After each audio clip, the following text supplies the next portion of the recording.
keep getting a weird error message from TikTok, and I don't understand it. So I'm ignore it because that's what you do when you don't understand something. You just ignore it. But back into the fun side of things. Let's get right to it. Let's get right to it. My audio's a little bit off. I was playing around with the settings, so I was getting a couple of the hisses or the s's or whatever the case may be. But we back, man, and I like talking about this basketball. I like talking to the people and having a conversation.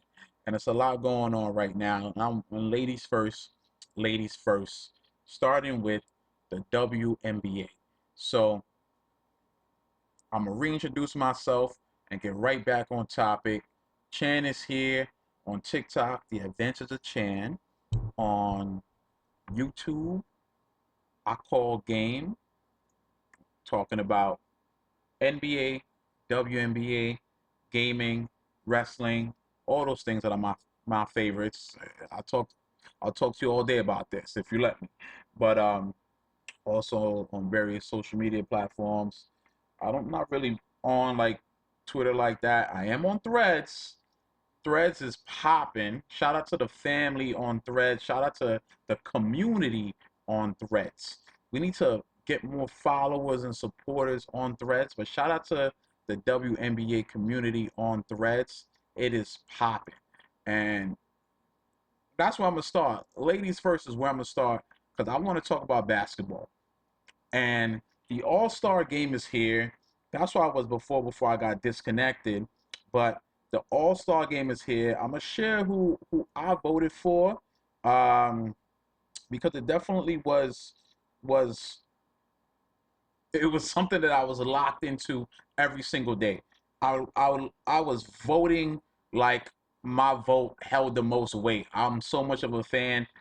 I got the league pass. If you don't got the league pass, make sure you get the league pass. But I literally was voting almost every day. And we know Nafisa and Caitlin Clark, they're the captains. They're going to be the captains. Well deserved. They're killing it. And part of the All Star is a popularity contest. And, arguably Caitlin Clark is one of the most, or if not the most popular women's basketball players in the league. So she got a lot of she got a lot of the fan vote. But the player vote, controversial. She's ranked ninth. I trust the players. I trust players in every league because they play the game. They watch each other. They study the film. They're actually on, whether it be the floor or the court or the field. So I trust them. But nine, oof, say what you want. Say what you want. But Breonna Stewart, I'm a homer if you couldn't tell. Let's go Liberty. Stewie, starter, guaranteed. Sabrina, starter, guaranteed. But I also voted for Natasha Cloud because it's not always about the points. It's about who you are on the floor, what you bring to the team, what type of essence you bring to the team. Shout out to everybody popping in and out. Chat, drop some comments. Let's have a conversation. We're talking about the WNBA All-Star right now. Gonna get into some expansion. Gonna get into some chatter about around the expansion as well, and my thoughts on that before we get into potential free agency and in the NBA as well. I want Natasha Cloud in there. She was advocating heavy, and I think at this point, Liberty, one of the best teams in the league. Natasha Cloud is a glue player. Put Cloud in the All-Star game. Alicia Gray got my votes, and I'm happy that Gray is a starter. Ryan Howard was somebody else that I've been giving my votes to. I've been watching this Atlanta Dream team, and don't sleep. If you are sleeping, wake the hell up because the Atlanta Dream got something to say. They're healthy. They're clicking. They added to their team, they already have a core that they have there, and they added to that roster. They all can shoot. They all know how to play the position. Jordan Canada, Bree Jones. You got Pow Pow. Stop playing with me. Like, stop playing with me. Like, Atlanta, respect.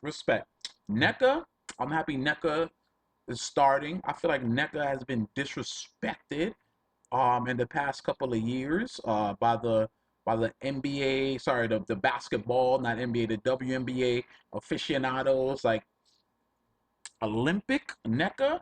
Y'all mean to tell me that's another story, but she deserves to be an all-star and if not an all WNBA roster at the end of the season. Azare Stevens, Azare's been killing it. You see the growth after Unrivaled. What up, chat? What up, chat? You see the growth after Unrivaled, right?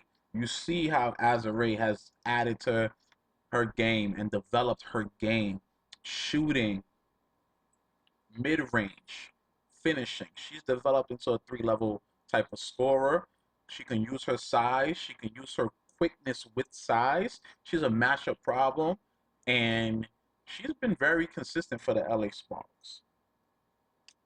We got to talk about, since we're already in California, we got to talk about Kayla Thornton. KT, the Valkyrie period, having the record that they have, beating some of the teams that they have beat, that they've defeated, let the record reflect. Who thought the Valkyrie was going to be this successful in their first season?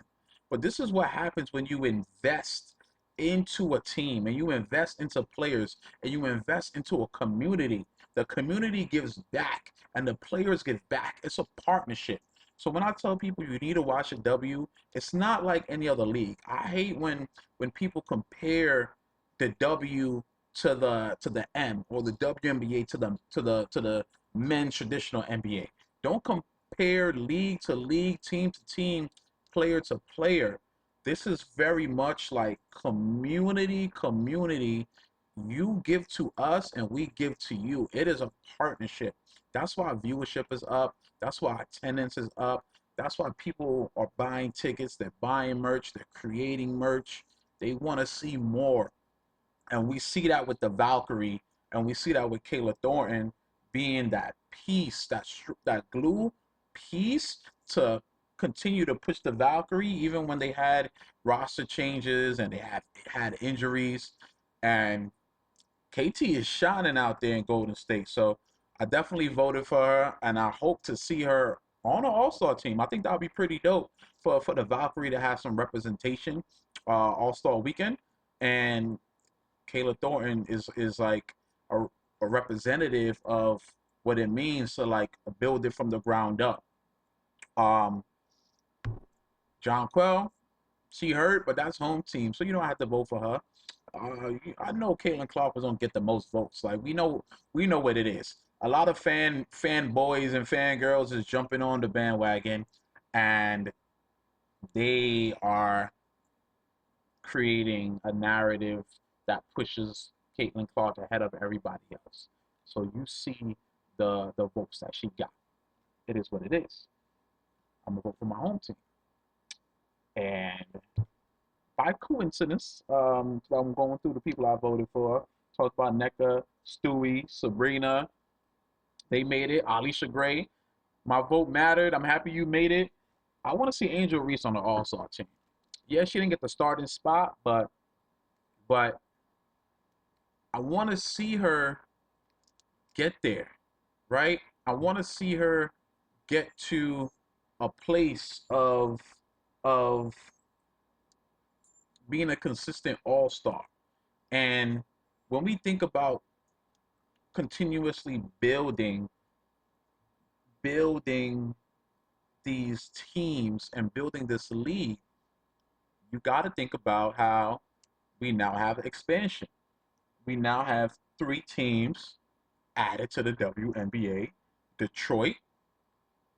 If you know Detroit, you know Detroit loves basketball. And they've had a WNBA franchise, but finances got in the way, and I had to move. Detroit, Tulsa, continuous Dallas movement. So now Detroit gets a team back. Philly gets another team. that makes sense. I think you could develop some rivalries, East Coast rivalries, Philly, New York, Philly, Connecticut, Philly, Chicago, Indiana, Toronto. I would have loved to see the return of the Miami Soul. I would have loved to see a Charlotte team and the Carolinas, but you know, the South definitely got something to say, but also the South got a lot of things to say about women. So I don't know if there's any politics involved, but I get it if it is. But Philly's getting a team. It's gonna be dope to be able to see Philly basketball. Philly's another sports town and city, and is a major market, so they deserve to have a women's team. And like me being living in New York, I could go right to Philly and catch a Philly game against my Liberty, support my Liberty. Hell yeah, sign me up for that. Um, and Cleveland. I was very surprised at Cleveland because you already have Indiana. You already have the Indiana fever. You got Chicago, so you have the Midwest, or you have that area locked in. And Cleveland is a major market. I will say that because you have the Cavs, you have the Browns, you have the Guardians, you have a lot of sports teams there. You have a lot of investment into them, and also the price. You see $250 million fee just to enter the league, which is like the highest it's ever been. Golden State didn't have to pay that. The Valkyries, Portland didn't have to pay that. Portland's getting the team next year, and Toronto, the Tempo was getting the team next year as well. So I'm excited to see expansion. I do think they should probably restructure the East and West to maybe some like North, South, Central, West, or something like that, just to help create some like rivalries and help create like better balancing of schedule and travel and things like that.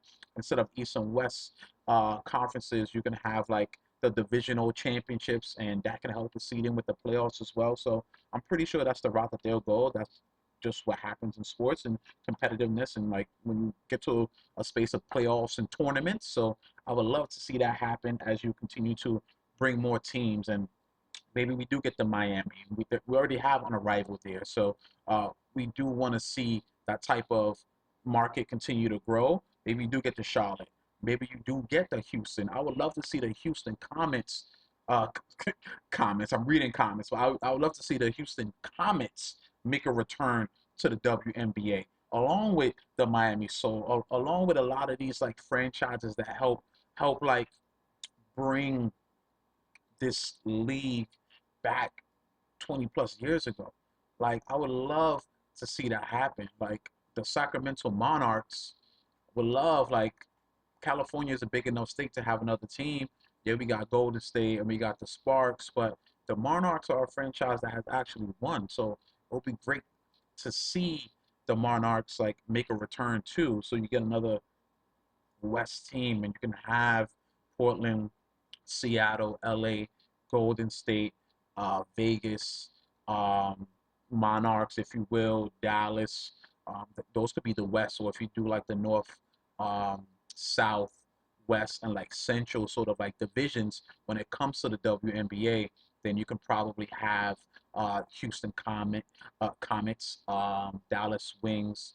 You can have Miami Soul. You can have Charlotte be a part of like a South, and Atlanta Dream be a part of like a South Division or Southern Division.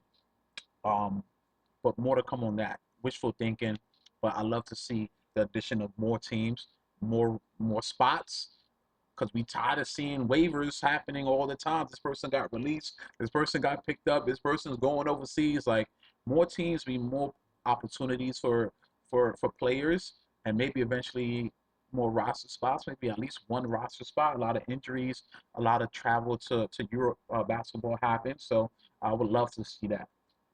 250 mil is a lot. That's crazy. Not even gonna hold you. But while we still on the WNBA, while we still on that topic, it's crazy to see that with the talk of expansion, with the talk of expansion, we got people who barely make a roster, and the proximity of their whiteness and the proximity of their popularity because of a popular player, like said Caitlin Clark, allows them to feel like they got the juice. And I'm talking about Sophie Cunningham. And with all due respect, she should not be talking. She made some comments about they should get players' input of where the team should be, where they would like to play, questioning if people want to play in Detroit, questioning if people want to play in Cleveland. When she plays in Indiana, ain't nobody trying to go to vacation in Indiana. But here goes Sophie Cunningham, who is pretty much making like a vet minimum. She's on a 1-year deal. She's only popular because she hangs out with Caitlin Clark because she's white and somewhat attractive, given the mid-level attractiveness that a lot of these like boring ass country dudes who are just now tuning into the NBA have. So she now is a marginal player who feels that she has a voice. And that's the thing when it comes to the WNBA is we want people to have a voice. We want the women to have power. We want the women to have a voice. But we also represent a lot of LGBTQ. We also represent a lot of black women. So why is the microphone turned to a straight white woman for her commentary on expansion? We didn't ask Caitlin Clark. We didn't ask the Golden Child. We didn't ask Aaliyah Boston, who's an all-star. We didn't ask Kelsey Mitchell, who's been there, a legend. We didn't ask any of the people who are the core players of the Indiana Fever. We asked Sophie Cunningham. When the hell do we care what Sophie Cunningham has to say about anything related to expansion? We need you to show up and play defense. That's all you're here to do. You may not even be on this team next year. Believe it or not. You better hope a team like the Detroit Shock picks you up, who has investments from Grant Hill and investments from Chris Webber, legends in the game of basketball. Male, female, man, woman, whatever you want to call it, they're legends and they're invested. And you feel like your commentary is necessary. And I don't even blame her. I blame anybody who's trying to capitalize on the popularity of Caitlin Clark, and they realize that, oh, Sophie Cunningham gets clicks. She's in the search engine. She's been viral a couple times based on her antics and the antics of people who like to follow Caitlin Clark, who tend to be white guys who don't really know basketball, and all they do is compare women's basketball to men's basketball, and they don't understand the game. So let's take advantage of this, have some content of Sophie Cunningham, and put that out. They don't know what she's going to say, but they know if they put a mic in front of her, this is content. It's a Tuesday. There's no games going on right now. It's a summer Tuesday at that. It's a slow news cycle when it comes to sports. If you turn on Sports Center, they're not even talking about sports. They're talking about going from state to state or whatever it is. This is something they do every year. So in a slow news cycle, here comes Sophie Cunningham, and that we got to talk about it. We ain't talking about the game. We talking about expansion from somebody mid. Moving right along. I just had to get that off my chest. But the thing I've been thinking about the most today, and we're going to get right to it, is these transactions. Before we even get into Giannis, let's talk about my Knicks. Let's talk about some of these transactions that's been happening.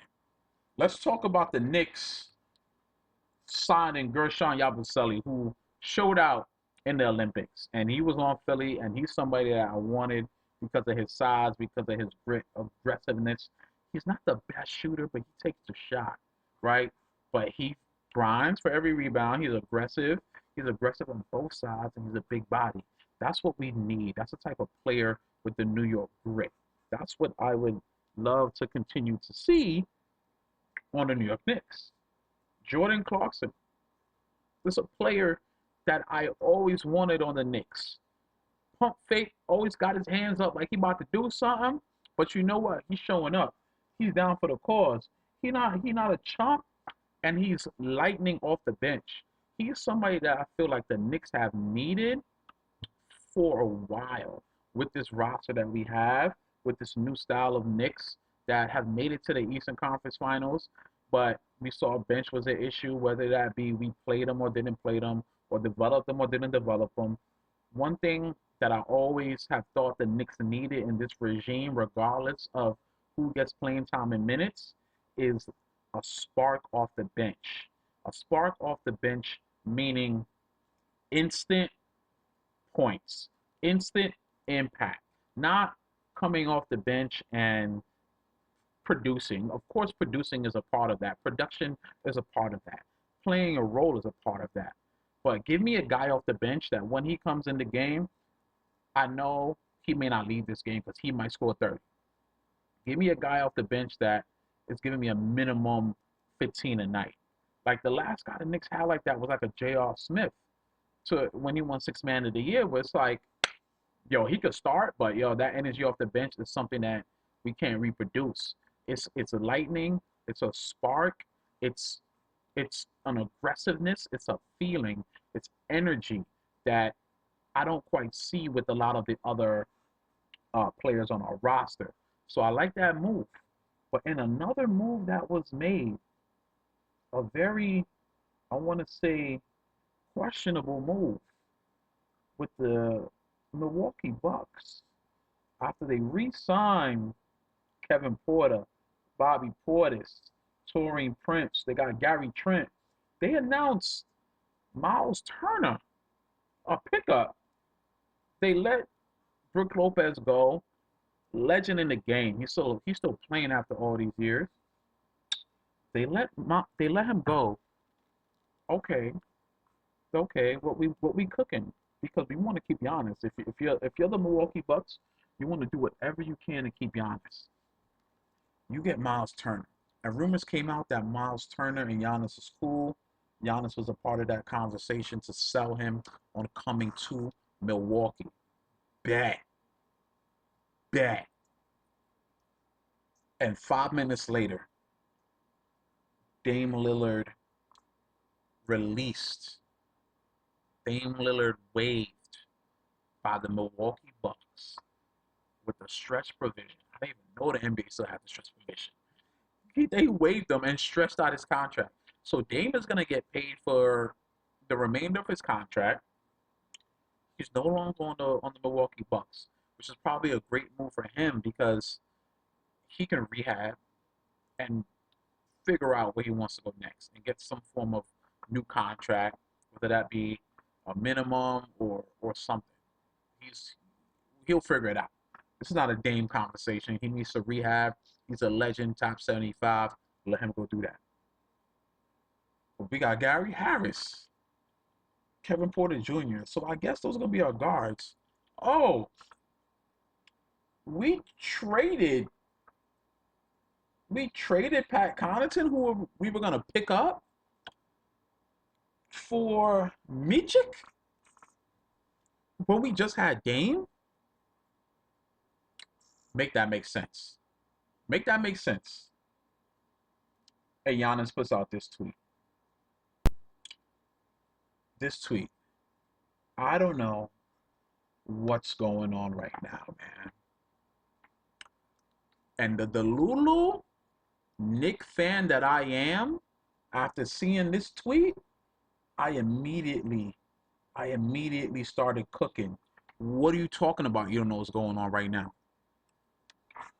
Second apron is what's going on right now. And I worry that the Knicks are cutting it very close to the second apron. With or without Giannis. Because you know that's where I'm going. We got Karl Anthony Towns. We got OG Anunoby. We got Jalen Brunson. We got Mikal Bridges. We got Josh Hart, the Blockness Monster, Mitchell Robinson, Deuce McBride, Dadier Kolek, and Huck Porty. Forget about all this other colorful stuff. I could break that down for y'all. But this is where we at with the cap. We agreed for Jordan Clarkson once he clears waivers, and we agreed for Yabusele.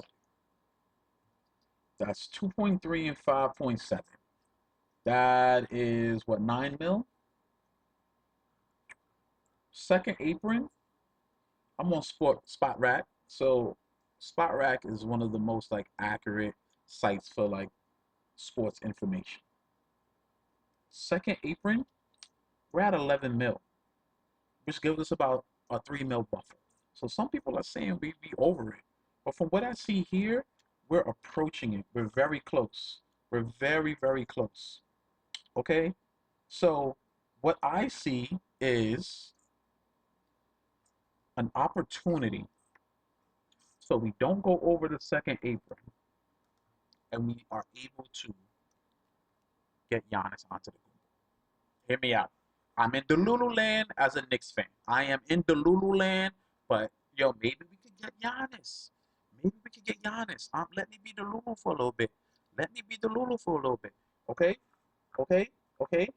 We're not in the second apron yet, according to this. Maybe I'm misreading it, but I'm gonna go with the delusion. Okay? We don't have a lot of picks. We don't have a lot of picks. Okay? But help me figure this out. Help me figure this out. Let's look at this together. Let's look at this together. Let's pull up the Milwaukee Bucks. Okay. Let's go back. Let's go to NBA. They got a trade machine in here somewhere. Trade machine. Okay. Okay. Milwaukee Bucks. New York Knicks. Start trade. Help me be the Lulu for a second. Okay. I might mess this up. I might mess this up.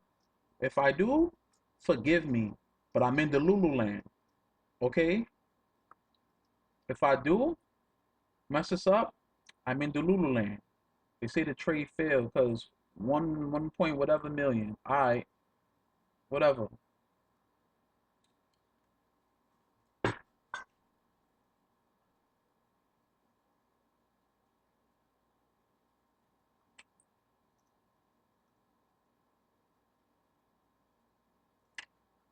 Trade successful. What are you talking about? What are you talking about? I sent that yesterday. Picks, we don't really got picks like that. I'm gonna go through it. We don't really got picks like that. I'm gonna go through it. Let me be in the Lulu for a second. Okay? And maybe it's not her party. Maybe we figure out a way to like the money. Maybe we figure out the money somehow. Maybe we get a third team. Because maybe we do need draft picks to help sweeten the deal. All we got for draft picks, is we have next year's draft pick and a potential extra pick from the Wizards. We got rid of a lot of picks from the Cowboys. We know that. We're not revisiting that. 2027, 2028 is a pick swap. 2029, 2030, 31, 32. We can't trade all these picks because we're not allowed to. We're not allowed to trade picks in back-to-backs. But let me be the Lulu for a second. What if we involve a third team? Like the New Orleans Pelicans, where Mitchell Robinson is from. They need a big. They need somebody center, back line. They don't really got the roster like they don't really have a guy like that. So, oh, is this a pick swap for Milwaukee? That maybe we could get it back for Milwaukee for Mitchell Robinson? Is this 2 picks in 2027? Is this their 28, 29, 30, all their picks under their control for Mitchell Robinson? We're not able to get a first round pick involved in that trade and a couple seconds. Do we have a couple seconds? I think we do have a couple seconds. Look at all these second round picks we got. Give all of them. Give them all. Give them all. What about the Spurs? What about the Spurs who they need a center. They need an enforcer for Giannis, okay? They need an enforcer. Look at this roster. Look at this roster. Excuse me. We're on the wrong spot. Giannis is their center, but you need an enforcer. They just got Cornette, I believe. Yeah, Cornette. Cornette's cool. Cornette's cool. But he ain't Mitchell Robinson. Cool. So look at these draft picks. Look how many draft picks they got. 2026, they could have two. 2027, they could have three. 28, 28. That's a swap potentially. 2030, they could have three picks. They won't give up one or two of those for Mitchell Robinson and Enforcer. Look at all those second round picks. You can't keep all those picks. Throw them in the trade. You mean to tell me we can't make that work somehow? You mean to tell me we can't make that work somehow? Let's take a look at this. Let's take a look at this. I'm gonna try to do it with some audio in case you're not looking. But let's take a look at this with the Spurs. Where are the Spurs? Let's start the trade. Let's just see. Let's just see Giannis to the Knicks, OG to Milwaukee, Mitchell Robinson to the Spurs, draft picks. Let's see Chicago to Milwaukee. They said it fails because of money. Oh, all right. So we can't do that one because of money. Who can the Spurs trade? Keldon Johnson. Oh, get him out of here. Goodbye. Knicks. I'll let y'all figure it out. Trade successful. Trade successful. And you know what? Can we trade a draft pick? 2028? Yo, take that. Here you go. Can we trade another draft pick? How about second round picks? Look at all these second round picks we could add. Trade successful. Bucks acquire OG Anunoby, Keldon Johnson, Ariel Huckporty. I like Huckporty. If we can find a way to keep him, let's keep him. Knicks acquire Giannis Antetokounmpo. We'll pull up with some Greek food. Spurs acquire Mitchell Robinson. Spot Rack, who's smarter than I am, said the trade works.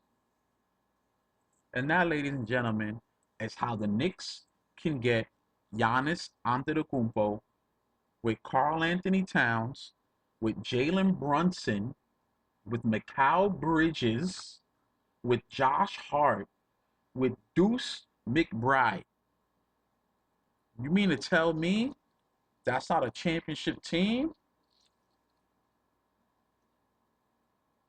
I'll see y'all at the parade.